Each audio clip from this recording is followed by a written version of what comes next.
Susan, thank you very much for joining us today. Congratulations on your new book, Briefcase Essentials. Thank you very much. As a young woman, you played tennis, but you didn't like the unflattering, short, straight-cut tennis dresses. That frustration motivated you to create a dress that better suited your figure. Soon, your friends asked you to make them dresses in the same style. How did that set you on the road to start your first company? Well, when I made the dresses for my friends, I found out at the end of the day when I counted my money that I had less than I started with. So I didn't think that was a good proposition to be able to be making anymore for my friends. So I said, well, maybe I could sell these. I could actually sell this and actually be in a business, which was a shocking thought in my 20s. And so I said, well, let me just try it. I'd just go see if I can find somebody who'll make these dresses on a mass production basis in small quantities for me. And I called around and used the fancy yellow pages. In those days, that's what we had, and it worked great. And I found a Russian immigrant who was welcoming, told me to come to his plant. I told him I didn't have a business, but that I was thinking about it. And he was very hospitable and charming and spent a lot of time with me. And within 2 months, I was in business. What an extraordinary experience. What did you learn along the way as you were an entrepreneur for the first time? Well, what I realized is that if a thing that women naturally do is they don't have a problem asking for help. If, in fact, it's asking for something that has a purpose behind it. And, for example, in business, if you want to get started and you're looking for a manufacturer, by asking somebody who is a manufacturer, will you help me? Will you help me? Will you make my dresses? And what else do I need to know? Well, if you're going to offer him an opportunity perhaps to get some business from you, then that's a good reason to ask him for help. And he then sent me to a pattern maker and said, you must have a pattern maker, a fancy pattern maker, somebody that's been in the business a long time that does it for mass production. So, and he gave me the names of some material suppliers, and he said, these are the kind of materials I would suggest. Go on your way, come back when you have it. And without that, I would not have gotten started in the right direction. That's great. Thank you. Although you had many successes in the first venture, ultimately you were forced to close the business. What happened, and how did that experience influence you in later business ventures? Permanently, indelibly said, never take a partner. Because you really don't know what a partner is until you live with them, whether you live with them as a husband and wife or whether you live with them as a partner in business. They might look great on paper. They might have great skill sets. That doesn't show you how well they use their skill sets. So you really don't know until you're into business with them. So I have 2 rules now. My rule in business was never take a partner, and I never did, never again. But if you're going to take a partner, you better have a honeymoon trial period with lots of good contracts written, lots of information that allows you an out that doesn't destroy your business. In 1976, you moved to Philadelphia with your husband and young daughter and began law school. 2 years into your education, you convinced your father, Leonard Tose, to hire you as legal counsel for his business. He was then owner of the Philadelphia Eagles football team, as many know. Soon you were legal counsel, vice president, and general manager. You write that although you were general manager and ran the day-to-day business, it would not be made public. Why was that, and how did it eventually become public? Well, it was kind of ridiculous to say I was the acting general manager, but I was calling all the shots. So I think the media came to that conclusion much quicker than my dad did. My dad felt that being a woman in that business would be very negative for him as a macho guy, and also for me because I would be subject to a lot of criticism and a lot of abuse. But the truth was I got it anyway, so it didn't matter. And Philly fans are tough. They're very tough. And when you put into place, you take a macho, all-male, stereotypical business like football, and you say, okay, now I have a woman who's managing the operation, it doesn't go over well. It just doesn't. And the fans were very angry. They really were. They were frustrated. They were angry, and every loss was my loss, and everything I did was my fault. And eventually you figure out either I take it and I handle it within myself, or I get out. And my option was to stay and hang in there, which I did until my dad sold the club. That's right. And to this day, you're the only general manager who is a woman for an NFL team. Do you see that changing? Not unless there's a lot of dads who bring up business daughters who really are convinced they want to take the flack, because it's a lot of flack. And if you don't know yourself well, if you're not comfortable with who you are, you better not be in a place where everybody doesn't like you, because then it's really going to make it, you're going to have a lot of bad days. Thank you. What was it like to work with your father, and what did you learn from him? Also, how would you say he influenced you on your professional path? Well, he probably got me into a professional path in spite of him, because he was a typical father of that generation that said women should be at home. And he always wanted boys. He had 2 girls. So we got exposed to business, but not because he intended the exposure. It just was there because business was all around us. He was a businessman. So he was always doing business deals. So we would be like flies on the wall. So we absorbed a lot of the information that he was sharing, but not trying to share with us. And I think that because he was not pro-women in business, that I was driven to be in business in order to kind of prove to myself that I could do that. And so I think he was a very important force in my life, and my early force of going into business, just because I thought it was something I should do that felt right for me. And the Eagles really came kind of in the back end. I wasn't looking for a job at the Eagles.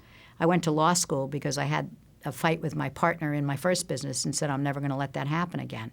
I need to understand what I'm doing. I need to understand the consequences of contracts.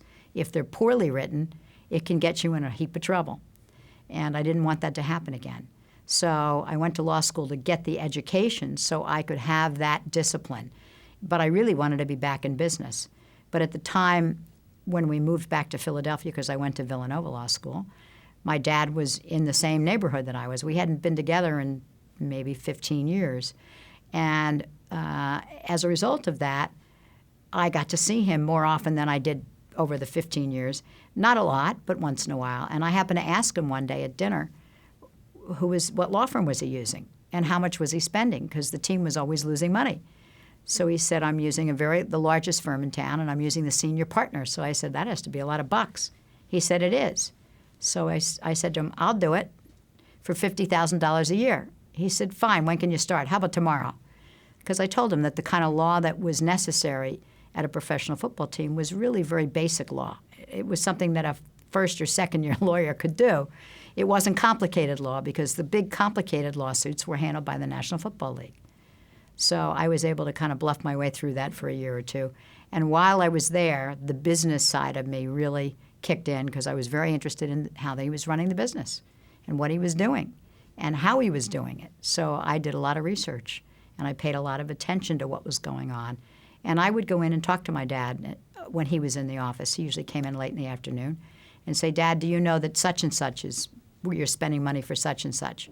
And he never answered me, and he never indicated that there was any issues with it. I just felt he should know. If he didn't know, I wanted him to know, even though maybe he didn't want to know. And that went on for 2 years. I kept saying, do you know about this expense? And do you know about this one? And he just kind of looked at me, didn't say a word, and so I left. But it didn't deter me. I continued to do it. And I was kind of like the pest on the wall that just wouldn't go away. Because after all, it's my dad, it's the family business, if you look at it that way. And I wanted to protect it for the family if I could. And one day he called me in and he said, I just fired the general manager. You fire everybody else. So I figured once I fired everybody else, I just stepped right up, became something else. I became a vice president and a GM. So that was kind of an interesting day. It was a kind of a total surprise for me. I didn't think about it. I didn't yearn for it. I wasn't looking for that job, but it turned out I got it. After the team was sold, you saw an opportunity to start a business complementing the burgeoning casino business. Ultimately, you started a food distribution business, which was outside of your experience at that time. How did you ramp up your knowledge at the pace that was required? How did you build trust among your clients and employees, and what did you learn along the way? I think the best lessons I learned were learned in my first business after my dress business, and that was in the food distribution business.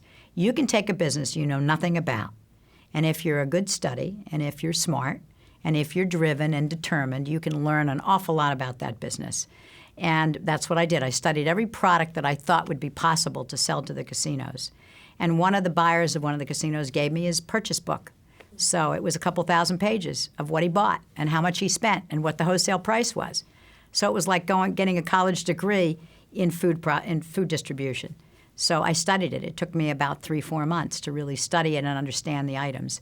And then I kind of cherry-picked the items that I thought would be good for my business as a small supplier to be able to compete with the big guys. And a lot of it was fresh product because the fresh product was harder to handle. It was you got much better margins because it's very hard. It's very perishable. If you don't keep the temperature in your truck right, the stuff goes rotten on you. So then it's no good. Nobody will take it. So I ended up finding the vendors in Philadelphia for every product that I sold to the Atlantic City casinos. And I would just walk in and introduce myself and say, I have this little business. I'm distributing to the casinos. Do you want to sell them? And they would say, yeah, we sure do. And most of the people I dealt with were not the owners. They were either the supervisors, the plant managers. In most cases, there weren't sales managers. These were small processing plants. So most of the business was done by the manager of the plant. And they just gave me carte blanche to go take the product in and try to sell it. And I did. And then I got contracts with them to continue. Although they were kind of very loose 30-day cancellations, nobody ever turned and went to – after I built the business, nobody ever turned and went somewhere else and left me behind. So there was a lot of loyalty. But when you make acquaintances with people in your business, whether they're suppliers or customers, and you make serious relationships by really caring about them, taking care of them, they maintain that loyalty. I learned that in that business.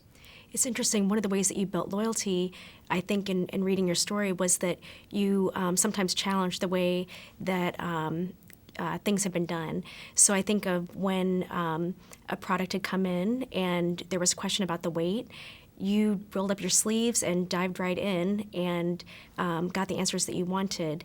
And one of your colleagues said at the time, but that's not how things are done, or you don't want to offend this client. But in fact, you weren't put off. Can you tell us more about that?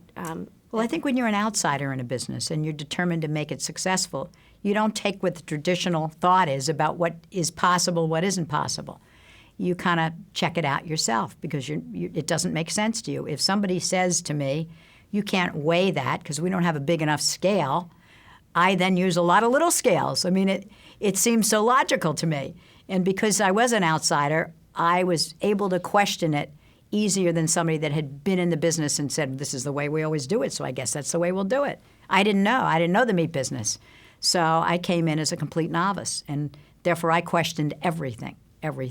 And by asking the right questions, I got the right answers. And when I got no for an answer, I did it myself.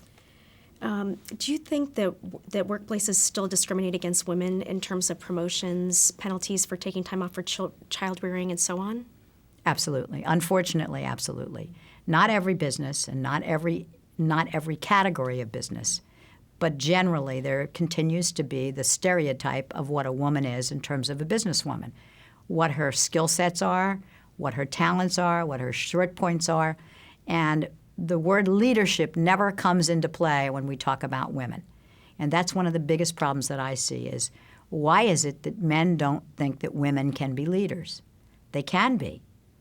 But when men talk to me about what women's skill sets is, they always tell me, oh, it's you have the softer skill sets.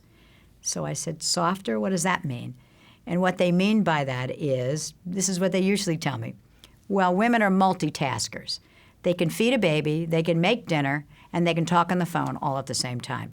That gets my blood pressure boiling because that's a terrible example. That's a typical, stereotypical comment from a businessman who wants to try to put women down. And I don't take it. I give it right back to him and tell them that's unacceptable. That's not an accurate stereotype. Women can do more than one thing at once, but it doesn't have to be feeding a baby and making dinner and cleaning the house. There are other things we can do. What do you think are the toughest male-dominated industries for women to enter right now, and why?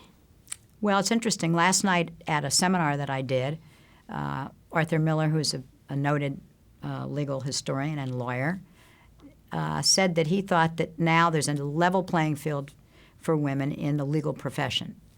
And me being the person who can't keep their mouth shut, said, I don't agree with you. He said, what do you mean you don't agree? A woman that was in my class in law school 40 years ago is sitting on the Supreme Court. I said, great, and how many female partners are there in the large law firms in the United States? He said, I don't know. I said, how about 16%? That's not a real good number if we've leveled the playing field. 16% is a heck of a long way from 50%.